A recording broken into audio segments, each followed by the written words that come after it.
ऐसे ही भगवान से प्रार्थना करते रहिए। आज नहीं तो कल भगवान तो मिल ही जाएंगे।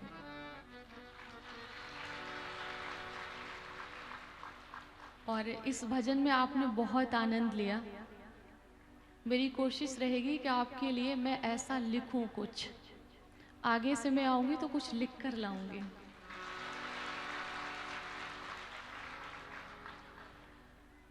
तो हम समास विधि से अब थोड़ा सा आगे बढ़ेंगे और शायद भगवान की यही इच्छा है। हम लोगों का बहुत ज़्यादा साथ नहीं है और आप लोगों का ऐसे प्यार बना रहेगा तो बहुत जल्द आपके बीच में फिर आएंगे। तो आगे की कथा कुछ इस प्रकार है कि भगवान ने जब कंस का उद्धार कर दिया, जरासंध का भी उद्धार हुआ और महाभारत का युद्ध भी समाप्त हुआ, ये अनेक लीलाएं जब समाप्त हुई तो देवता लोग आते हैं और भगवान से कहते हैं कि प्रभु अब स्वधाम गमन की तैयारी करो। तो भगवान ने कहा कि अभी यदुवंशियों का विनाश बाकी है, इसके बाद ही हम आएंगे। तो आगे की कथा आती है कि जब भगवान द्वारिका में आ गए थे तो कुछ जो संत थे वो वहाँ के एक बगीचा में रहने लगे थे। तो भगवान का ही परिवार के कुछ बच्चे थे, तो उसमें से एक सांब के पेट में कुछ कपड़ा बांध दिया और संतों के सामने लेकर गए और कहा कि ये नव विवाहित है, साड़ी पहना के, और ये अभी माँ बनने वाली है, तो आप लोग ये बताइए कि इसके गर्भ से बेटा होगा या बेटी।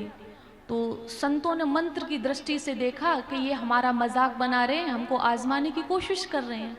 तो उन्होंने कहा कि इसके उदर से न बेटा होगा न बेटी, एक मूसल होगा और उससे समस्त यदुवंशियों का विनाश होगा, ये कहा।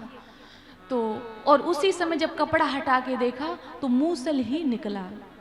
फिर ये उग्रसेन के पास आते हैं तो उसको चंदन की तरह घिसा और समुद्र में फेंक दिया गया। तो उससे जो एरका नाम की घास थी वो समुद्र के किनारे बनी आकर, और जो एक टुकड़ा रह गया था छोटा सा, वो ऐसे ही हल्का समझ के समुद्र में फेंक दिया तो वो मछली निगल जाती है। तो इधर देखा कि द्वारिका में उत्पात होने लगे। कुछ अपशकुन भी होते हैं, जब कोई घटना होनहार होती है तो अपशकुन होते हैं, और कुछ आपको आभास भी होने लगेंगे अगर आप थोड़ा भी समझने की कोशिश करेंगे तो वही हुआ। तो भगवान ने कहा कि हम सभी प्रवास क्षेत्र चलते हैं, वहां पर हम यज्ञ आदि करेंगे, ब्राह्मणों को भोजन कराएंगे, दान करेंगे, क्योंकि ब्रज में उत्पात, वो द्वारिका में उत्पात इसलिए हो रहे हैं कि श्राप लगा हुआ है। तो सभी द्वारिकावासी भगवान के जो वंशज थे, पोता पर पोता बेटा आदि, प्रवास क्षेत्र जाते हैं और वहां पर यज्ञ किया। सभी लोग ध्यान से इस कथा को सुनिएगा। यज्ञ किया, दान किया, पुण्य किया, और सब कुछ करने के बाद में ब्राह्मणों को भोजन भी कराया। लेकिन एक गलती क्या की कि सब कुछ दान पुण्य करने के बाद में मदिरा का पान किया। अब देखिए, आप लोग ध्यान से सुनिएगा। मैंने पहले दिन निवेदन किया था कि यहाँ तो कोई करता ही नहीं है तो बोल देना चाहिए, तो उसमें तो कोई परेशानी नहीं है। यहाँ तो कोई पीने वाला है नहीं, सभी जूस पीते हैं, दूध पीते हैं, है ना। तो यहाँ तो किसी को बुरा नहीं लगेगा, तो बोल देना चाहिए। जीवन में क्या होता है ना कि हम धर्म कर्म तो करते हैं, दान पुण्य तो चलता है, साथ में पाप भी चल रहा है। देखिए, अगर आप 1 महीना मंदिर जा रहे हो और 1 महीना मदिरा का पान कर रहे हो तो आपने पुण्य भी किया और पाप भी किया। आपको लग रहा है कि 1 महीना मंदिर जाने के पुण्य से जो 1 महीना मदिरा का पान किया है ये नष्ट हो जाएगा, बिल्कुल नहीं होगा। उस पाप को भोगना पड़ेगा, पाप का प्रायश्चित करना पड़ेगा, भोगना पड़ेगा। जब मांडव्य ऋषि ने एक सीख चुभोई तो सूली पे चढ़ना पड़ा, तो हमारा आपका क्या होगा वो सोच लीजिए। तो हमारे जीवन में यही चलता है, हम स्तुति का गान भी करते हैं, हम बुराई भी करते हैं, हम लोगों की प्रशंसा भी करते हैं, चाटुकारिता भी करते हैं, और पीछे कहते हैं अरे हम तो जानते बड़े दूध के धुले हैं। तो इससे क्या होता है, ये पाप और पुण्य दोनों चल रहे हैं। अगर किसी को ये लगे कि जो पाप हमने कर लिए वो गंगा में स्नान करेंगे धुल जाएंगे, तो गंगा मैया इसलिए इस धरती पर नहीं आई हैं कि वो आपके पापों को ही धोती रहें, इसलिए नहीं आई हैं। तो कहने का मतलब यहाँ मैंने किसी से नहीं बोला है, यहाँ मैंने किसी से नहीं कहा है कुछ भी। तो मेरे कहने का मतलब है गंगा स्नान से जो गलती से पाप होंगे वो नष्ट होंगे, प्रायश्चित करने से वो पाप नष्ट होंगे जो आपसे हुए हैं, लेकिन शर्त है कि वो दोबारा ना करो, ये शर्त है। तो इन लोगों ने दान किया, भंडारा किया, पुण्य किया, और सब कुछ करने के बाद में इन्होंने मदिरा का पान किया। और मदिरा का पान करने से बुद्धि बावली हुई, ना किसी को ये दिखा कि ये मेरा बाप है, ना ये दिखा कि ये बेटा है। सब आपस में ही 56 करोड़ यदुवंशी मदिरा के नशे में आपस में ही एक दूसरे से मार काट करके ही नष्ट हो गए। और ये जब नष्ट हुए और इसके बाद बलराम जी ने अपना शरीर छोड़ दिया है, कृष्ण भगवान ने अपना शरीर नहीं छोड़ा, अर्जुन साथ में थे। तो अर्जुन से भगवान ने कहा कि तुम द्वारिका में जाओ और बोलो कि अपना कीमती सामान सभी बांध लें और तुम सबको अपने साथ ले जाओ, और जो नहीं साथ जाना चाहते वो द्वारिका को छोड़ दें। मेरे जाने के बाद 7 दिन के भीतर समुद्र पूरी द्वारिका को डुबो देगा। और जैसे ही अर्जुन आते हैं और बताते हैं कि ऐसे ऐसे हुआ है, तो देव की वसुदेव अपने शरीर का त्याग कर देते हैं। भगवान की जो अष्टपट रानियां हैं वो भागवत के आधार पर अपनी शरीर का त्याग कर देती हैं। बलराम जी की जो पत्नी होती रेवती, वो भी अपने शरीर का त्याग करती हैं। शेष रानियों को लेकर अर्जुन हस्तिनापुर की ओर प्रस्थान करते हैं। और इस यदुवंश के विनाश में 4 लोग बचे थे। 3 लोगों का तो नाम आया है, चौथा स्पष्ट नहीं आ रहा है। भगवान का परपोता वज्रनाभ, उद्धव जी और भगवान का सारथी दारुक, ये लोग नहीं मरे थे। बाकी यदुवंश में कोई बचा नहीं था। 56 करोड़ यदुवंशियों का विनाश हुआ था।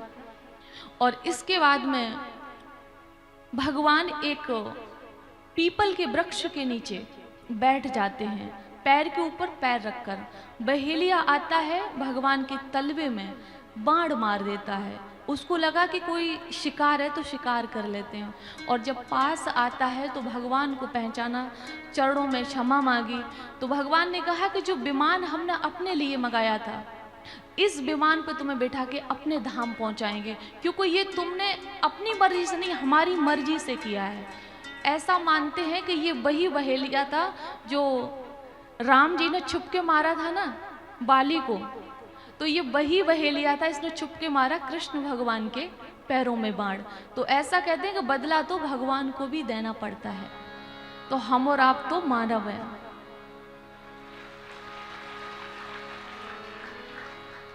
तो इसलिए एक छोटा सा निवेदन मैं करती चलूं आप लोगों से कि अगर जीवन में खुश रहना है, कि खूब खुशियां आए, तो दूसरों को खुशी देना शुरू करिए।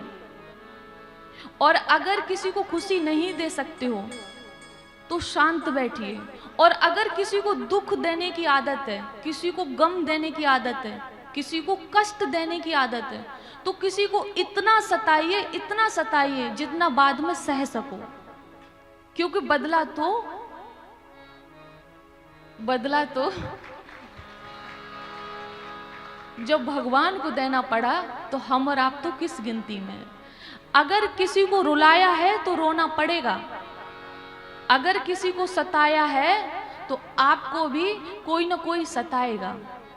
मैंने एक दिन निवेदन किया था ना कि दुखिया को न सताइए, दुखिया देगा रोए, और जो दुखिया के मुखिया सुने तो तेरी दशा का होए। तो कम शब्दों में ये छोटी चीजें अपने साथ लेकर जाइएगा, और 7 दिन की कथा सुनते रहेंगे तो कुछ ना कुछ तो आपको मिल ही जाएगा। तो ये कथा आपको मैं सुना रही हूँ और श्री सुखदेव जी राजा परीक्षित को सुना रहे हैं। तो उसी समय भगवान परम धाम के लिए प्रस्थान करते हैं और भगवान के शरीर से एक तेज निकला। सभी देवी देवता आकाश मार्ग में विराजमान हैं और पुष्पों की वर्षा करने के लिए पुष्प लिए खड़े हैं कि किसी भी प्रकार से ये पता चल जाए कि भगवान जा कह रहे तो उसी रास्ते को पुष्पों से हम सजा देंगे। लेकिन एक तेज निकला और वो तेज भ्रमण करता हुआ सीधा भागवत में समाहित हो गया। इसीलिए तेनेयम बांगमयी मूर्ति प्रत्यक्षा वर्तते हरे, इसीलिए भागवत को भगवान कहते हैं। बोलिए भागवत भगवान की, भक्त वत्सल भगवान की। और ये कथा परीक्षित जी को श्री सुखदेव जी सुना रहे हैं। तो कहा कि राजन, जन्म से लेकर स्वधाम गमन तक की कथा को मैंने सुनाया है, अब बताओ तुम क्या सुनना चाहते हो। क्योंकि वो मोक्ष के लिए वो गए हुए थे ना। तो उन्होंने कहा कि महाराज सिद्धोस्मि, अब मैं सिद्ध हो गया। तक्षक आए अभी हमको डस ले आके, मैं मृत्यु को प्राप्त हो जाऊं, अब मुझे कोई डर नहीं है। मैं अपनी आत्मा को परमात्मा में लीन करने जा रहा हूं। और उसी समय जब उनका मृत्यु से जो भय था वो खत्म हो गया और श्री सुखदेव जी का पूजन करने लगे। वो पूजन करते हैं और पूजन करके श्री सुखदेव जी वहां से प्रस्थान करते हैं और इधर राजा परीक्षित समाधिस्थ अवस्था में बैठ जाते हैं। आप लोग ध्यान से सुनना आप कथा को, आज से सबका संदेह दूर हो जाएगा। और जो भागवत में लिखा है हम आपको वही बताने जा रहे हैं।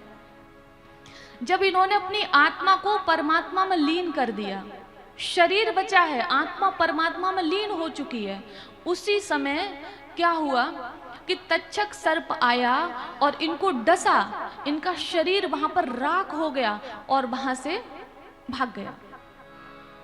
जब भाग गया तो जब इनके पुत्र जन्मेजय ने सुना कि मेरे पिताजी को तक्षक सर्प ने डस लिया है, वो तो अपनी आत्मा को परमात्मा में लीन कर चुके थे, शरीर बचा हुआ था। अब शरीर को जला दो, आप बहा दो, गाड़ दो या कोई काट ले, क्या क्या फर्क पड़ता है। तो जन्मेजय ने यज्ञ कराया कि समस्त सर्पों को ये हम भस्म करा देंगे। और जब यज्ञ कराया तो जो जो सर्प आ रहे थे सब भस्म हुए जा रहे थे, तक्षक सर्प भस्म नहीं हो रहा था। तो जन्मेजय ने कहा, जो ब्राह्मण थे जो आहुतियां दे रहे थे, कि सभी सर्प भस्म हुए जा रहे, तक्षक क्यों नहीं आया। तो कहा कि उसने देवराज इंद्र का जो सिंहासन है ना, उसकी शरण ली हुई है, पूरे सिंहासन से अपने आप को ऐसे राउंड से लपेट लिया उसने। देवराज इंद्र सिंहासन पर बैठे हैं और चारों तरफ से उसने राउंड लगा लिया। तो ये बात ब्राह्मणों ने बताई। तो उन्होंने कहा ऐसा मंत्र पढ़िए कि इंद्र के सहित वो हवन कुंड में आके तक्षक सर्प भस्म हो जाए। और जैसे ही मंत्र पढ़ा, मंत्र में इतनी ताकत होती है, कहा ना हमने कि पूरा जो संसार है, दैवाधीनम जगत सर्वम और मंत्राधीनम च देवता और ते मंत्रा ब्रह्मणाधीनम तस्मात् ब्राह्मण देवता। तो ब्राह्मणों में वो शक्ति है, ऐसा मंत्र पड़ा कि देवराज इंद्र का जो सिंहासन था वो घूमने लगा। यज्ञ यहाँ हो रहा और ऊपर घूम रहा है ऐसे, देवराज इंद्र बैठे हैं और तक्षक सर्प लपेटा हुआ उस पे ऐसे घूम रहा था। आके वैसे ही आके बृहस्पति जी ने आके उस यज्ञ को रुकवाया। जन्मेजय का से कहा कि इनका आहुतियों को रोको, क्योंकि सर्प जाति को खत्म करना ठीक नहीं है। क्यों? बोले जब तुम्हारे पिताजी का जन्म हुआ था तभी ज्योतिषाचार्यों ने भविष्यवाणी की थी, तच्चकाद आत्मनो मृत्युम द्विजपुत्रोपसर्जितात, कि इस बालक की जो मौत होगी वो तक्षक सर्प के डसने से होगी। तो राजन, इस संसार में कोई सर्प से मरता है, कोई जहर खा के मरता है, कोई आग लगा के मरता है, कोई लाइट से चिपक कर मरता है, कोई भूख से तड़प के मरता है, कोई बीमारी से मरता है। ये सब बहाने हैं, दरअसल भाग्य में ऐसा ही लिखा हुआ है।